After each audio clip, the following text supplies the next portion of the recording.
ಕಡೂರು ತಾಲೂಕು ಚಿಕ್ಕಮಗಳೂರು ಜಿಲ್ಲೆ ಡಿ ಹೊಸಳ್ಳಿ ಅಂತ ನಮ್ಮ ಮಗುನ ಪುಷ್ಪಮಾಲಿಂಗಪ್ಪ ಸ್ಕೂಲ್ಗೆ ದಾವಣಗೆರೆಯಲ್ಲಿ 8th ತಂದಾಕಿದ್ದು. 8th ಮುಗಿದು 9th ಮುಗಿದು 10th ಈ ಸಲ. ನಿನ್ನೆ ಮಗು ಕಾಣಿಯಾಗಿದೆ ಅಂತ ರಾತ್ರಿ 8:46 ಕಾಣಿಯಾಗಿದೆ ಅಂತ ನನಗೆ ರಾತ್ರಿ 10:10 ಫೋನ್ ಮಾಡಿರು ವಾರ್ಡನ್.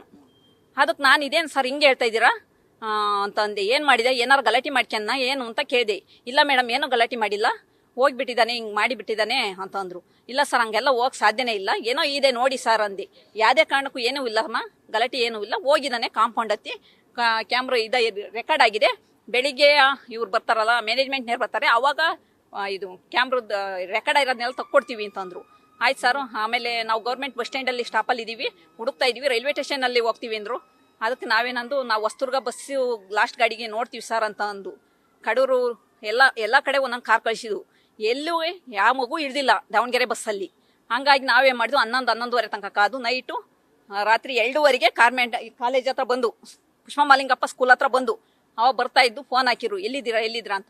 ನಾವು ಕಾಂಪೌಂಡ್ ಹತ್ರ ಇದೀವಿ, ಬನ್ನಿ ಅಂತಲ್ಲಿ ಹೇಳ್ತಾನೆ ಇದ್ದಾರೆ ಹೊರ್ತು ಇವ್ರೇನು ಹುಡುಕ್ತಾ ಇಲ್ಲ. ಒಂದು ರೌಂಡ್ ಅಷ್ಟೇ. ಅದೇ ಕಂಪ್ಲೇಂಟ್ ಕೊಡ್ರಿ, ನಾನು ಅವಾಗಲೇ ಹೇಳಿದೆ, 10 ಗಂಟೆಗೆ ಹೇಳಿದೆ, ಕಂಪ್ಲೇಂಟ್ ಕೊಟ್ಬಿಡಿ ಸರ್ ಹೆಂಗಲ್ಲರ ಆಗ್ಲಿ ಹಿಂದೆ. ಇವ್ರು ಕಂಪ್ಲೇಂಟ್ ಕೊಡ್ಲಿಲ್ಲ. ಅದಕ್ಕೆ ನಾನೇ ಮಾಡಿದೆ, ಬಂದು ಅವಾಗ 2:30 ಆಯ್ತು. ಬರ್ತಾನೆ ಹೊಸದುರ್ಗ ಬಿಟ್ಟ ತಕ್ಷಣ ಕಂಪ್ಲೇಂಟ್ ಮಾಡಿದ್ವಿ ನಾವು, 112ಗೆ ಕಂಪ್ಲೇಂಟ್ ಮಾಡಿದ್ವಿ. ಆಯ್ತು ಅಂತ ಅವ್ರು 10 ನಿಮಿಷಕ್ಕೂ ಫೋನ್ ಮಾಡಿ ಎಲ್ಲ ಮಾಹಿತಿ ಹೇಳಿರು ಸರ್. ಅವಾಗ ಪೊಲೀಸ್ನವ್ರು ಇಲ್ಲಿ ಬಂದಿದ್ದಾರೆ. ನಾವು ಬರೋದ್ರೊಳಗಲ್ಲೇ ಅವ್ರು 2-3 ಸತಿ ಬಂದು ಎಲ್ಲ ಕ್ಯಾಮ್ರಾ ಇದು ರೆಕಾರ್ಡ್ನೆಲ್ಲ ನೋಡಿ ಹೋಗಿದ್ದಾರೆ.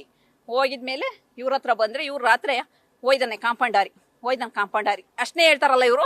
ರಾತ್ರಿಯಲ್ಲಿ ಮ್ಯಾನೇಜ್ಮೆಂಟ್ನವ್ರು ಇದ್ದಾರೆ, ಯಾರು ಇದ್ದಾರೆ, ವಾರ್ಡನ್ನು, ಅವರು 2 ವಾಚ್ಮ್ಯಾನ್ಗಳು. ಓಕೆ, ಏನು ರೀಸನ್ ಇಲ್ಲ ಸರ್. ಇವ್ರು ಅದನ್ನು ಕೇಳಿದೆ ನಾನು, ಗಲಾಟೆ ಏನಾಗಿದೆ ಅಂತ. ಏನೂ ಇಲ್ಲ ಅಂದ್ರು. ಅದಕ್ಕೆ ರಾತ್ರಿ ಎಲ್ಲ ನಾವು 3 ಕಾರ್ನೇರು ಇಡೀ ದಾವಣಗೆರೆ ಒಂದು ಮೂಲೆ ಬಿಟ್ಟಿಲ್ಲ, ಆ ಥರ ಹುಡುಕಿದೀವಿ. ಇವ್ರು ಬಿಟ್ಟಿದಾರ ನನಗೆ ಗೊತ್ತಿಲ್ಲ. ಬೆಳಿಗ್ಗೆ 6 ಗಂಟೆಗೆ ನಾನೇ ಮಾಡಿದೆ. ನನಗೆ ಯಾಕೋ ಅನುಮಾನ ಬಂತು. ಆ ಕಡೆ ನನ್ನ ಮಗ ಕಿಟಕಿಯಲ್ಲಿ ಮಾತಾಡ್ಸೋನು, ಯಾವಾಗಲೂ ಹೋಗ್ಬೇಕಾರೆ ಬಾಯ್ ಕಾಣಮ್ಮ ಅಂತವ. ಅಲ್ಲಿಗೆ ಹೋದೆ, SOC ಮಕ್ಳನ್ನ ಕರೆದೆ. ಅವ್ರು ಯಾರು ಬರಲಿಲ್ಲ. ನೋಡೋಣ ಅಂತ ಈ ಎಂಟ್ರೆನ್ಸ್ ಬಾಕ್ಲಲ್ಲೇ ನುಗ್ಗಿ ಹೋದೆ ಒಳಗೆ ನುಗ್ಗಿ ಹೋಗಿ ನಮ್ಮ 4ನೇ ಫ್ಲೋರಲ್ಲಿ SOC ಮಕ್ಳು ಬರಲೇಬೇಕು, ನನ್ನ ಫ್ರೆಂಡ್, ನನ್ನ ಮಗನ ಫ್ರೆಂಡ್ ಯಾರಿದ್ದೀರಾ ಅಂದು. ಯಾವುದೋ ಮಗು ಬಂತು, ಹೇಳ್ತು ಮಾಹಿತಿಯ ಆಂಟಿ, ಇದು ಫೀಲ್ಡಲ್ಲಿ ಆಟ ಆಡ್ತಿದ್ದು ಆಂಟಿ, ಅದೋ ಫ್ರೆಂಡ್ ಬಟ್ಟೆ ಹಾಕಿ ಬಂದಿದ್ದ, ಅದಕ್ಕೆ ವಾರ್ಡನ್ ಬಟ್ಟೆ ಬಿಚ್ಚು ಅಂತ ಅಂದ. ನಾನು ಬಿಚ್ಚಲ್ಲ ಅಂದ. ಹೆಣ್ಮಕ್ಳೆಲ್ಲ ಇದ್ರು, ಇಲ್ಲ ನಾನು ಬಿಚ್ಚಲ್ಲ ಅಂದ. ಆದ್ರೂ ಬಿಚ್ಚು ಅಂತ ಅಂದ. ಆಮೇಲೆ ಹೆಣ್ಮಕ್ಳೆಲ್ಲ ಹೋದ್ಮೇಲೆ ಬಟ್ಟೆ ಬಿಚ್ಚಿ ಮೇಲ್ಗಡೆ ಓಡೋಯ್ದಾನಿ.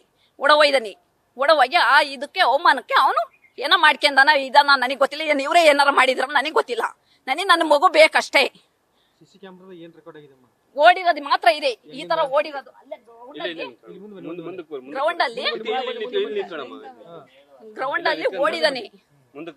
ಗ್ರೌಂಡ್ ಅಲ್ಲಿ ಓಡಿದಾನಷ್ಟೇ. ಬಟ್ಟೆ ಪ್ಯಾಂಟು ಜರ್ಕಿ ಹಾಕಿ ನೈಟ್ ಓಡಿರೋದು ಅವನೇ, ಓಡಿದಾನಷ್ಟೇ. ಅಲ್ಲೇ ನಾವೀಗ ಹೋಗಿದ್ವಲ್ಲ ಒಳಗೆ ಗ್ರೌಂಡ್ ಅಲ್ಲಿ ಓಡಿದಾನೆ. ಮುಂದೆ ಕಾಂಪೌಂಡ್ ಹತ್ತಿದ್ದು ಅದೇನೋ ವಿಡಿಯೋ ಇಲ್ಲ, ಅಷ್ಟು ಮಾತ್ರ ಇದೆ. ಇವ್ರು ಯಾರು ಬಟ್ಟೆ ಬಿಚ್ಚಕ್ಕೆ? ನಾವ್ ಕಳ್ಸಿರೋ ಅದಕ್ಕೆ ವಿದ್ಯಾಭ್ಯಾಸಕ್ಕೆ ಬಿಚ್ಚತಾರ ಇವ್ರ ಬಟ್ಟೆಯ? ಬಿಚ್ಚನ ರೋಡಲ್ಲಿ ಇವ್ರನ್ನ ಹೋದ್ ವಾರ ಮಾಡಿದ್ದು, ಭಾನುವಾರ. ಅಮ್ಮ ಮುಂದಿನ ಭಾನುವಾರ ರಜೆ ಇದೆ, ಅಯ್ಯೋ ಔಟಿಂಗ್ ಬಿಡ್ತಾ ಇದಾರೆ, ಬಾರಮ್ಮ ಅಂದ. ಆಯ್ತಪ್ಪ ಬರ್ತೀನಿ, ಏನ್ ತರ್ಬೇಕಪ್ಪ ಅಂದೆ. ಬಾರಮ್ಮ ನೋಡೋಣ ಆಮೇಲೆ ಅಂತ ಅಂದ. ಚೆನ್ನಾಗಿದೆಯೇನಪ್ಪ? ಚೆನ್ನಾಗಿದ್ದೀನಿ, ಚೆನ್ನಾಗಿ ಓದ್ತಾ ಇದ್ದೀನಿ. ಆಯ್ತು, ಚೆನ್ನಾಗಿ ಓದ್ತಾ ಇದ್ದೀನಿ ಅಂದ. ಅಷ್ಟನ್ನೆಲ್ಲ ಹೇಳಿದಾನೆ. ಅವ್ನು ಯಾವುದೇ ಕಾರಣಕ್ಕೂ ಅಂತ ಕೆಲಸ ಮಾಡಲ್ಲ ಅವನು. ದೊಡ್ಡ ಹೌಸ್ ನನಗೆ ಆಗಲ್ಲ ಸರ್. ಬ್ಯಾಲೆನ್ಸ್ ಮಾಡ್ತಾನೆ ಸರ್, ಅಷ್ಟು ಹೈಟ್ ಇದೆ, ಒಂದ್ ಕಾಲಿಯಲ್ಲೇ ಹೋಗ್ಬೇಕು. ನಮ್ಮ ಹೆಸರು ಸವಿತಾ ಸರ್.